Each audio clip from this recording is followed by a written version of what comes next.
Hi at home, andito kami in the middle of the road. Walang tao. And waiting for someone too big for the ride. Nagagalit siya.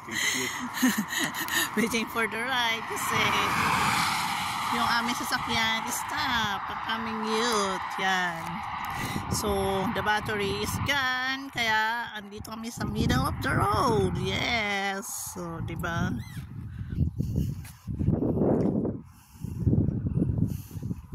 Sana may dumating na maawa sa amin.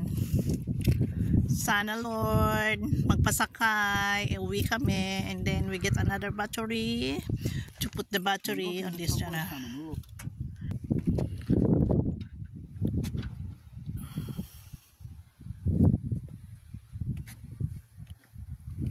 I got home still here, waiting for somebody to stop for us. And kanina may dumating, pero apat sila sa sasakyan, so hindi kami so meron naman darating, hopefully it can stop and yan, isakay kami.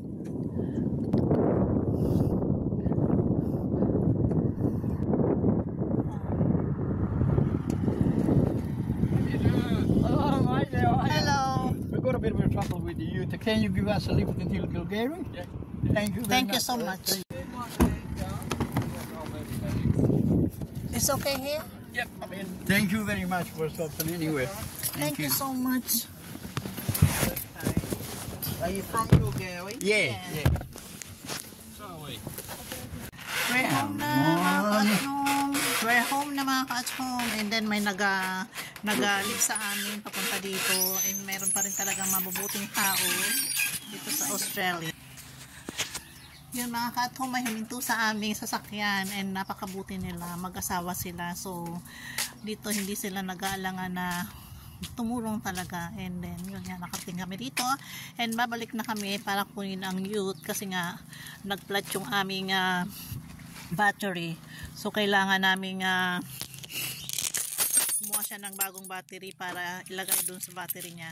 So hindi ko maintindihan yung words kung ano yung problema kasi kabibili lang namin ng battery last week dahil nag-flat nga and akala namin is battery the problem, pero hindi, dahil ang aming youth is automatic. So kaya yun.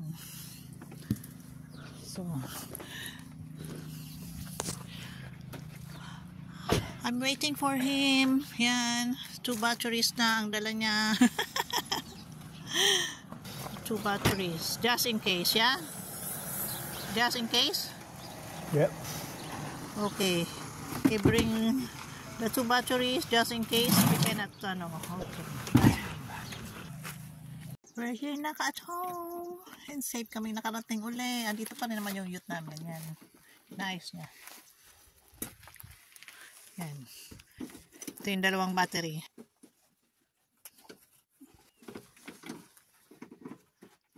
Yun nga, ka-at home, dito na papalitan niya na ng battery. Kung ako lang, hindi ko alam kung paano magpalit. Mabuti na lang ka-at home, magaling magmekaniko ang aking asawa. Marunong din siyang magkabit at magtanggal ng battery. Kung ako ang nasiraan ng ganito sa gitna ng kalsada, hindi ko alam ang gagawin ko.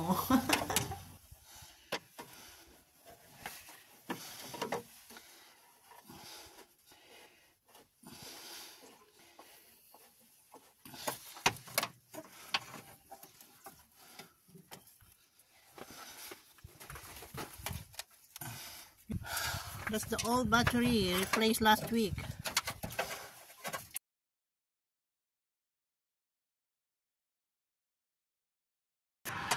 So, ang youth niya kasi ka-at home is dual, automatic and manual. So, yung Voltanera is the problem. Kaya pala, hindi na gumana yung battery namin.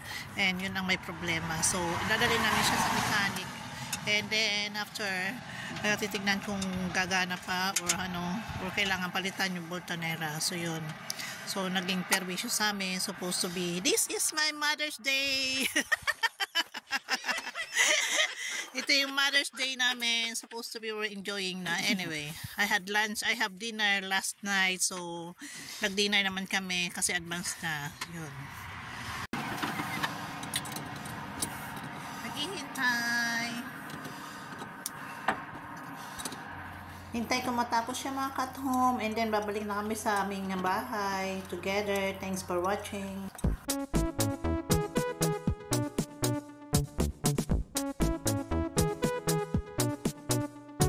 Happy is the perfect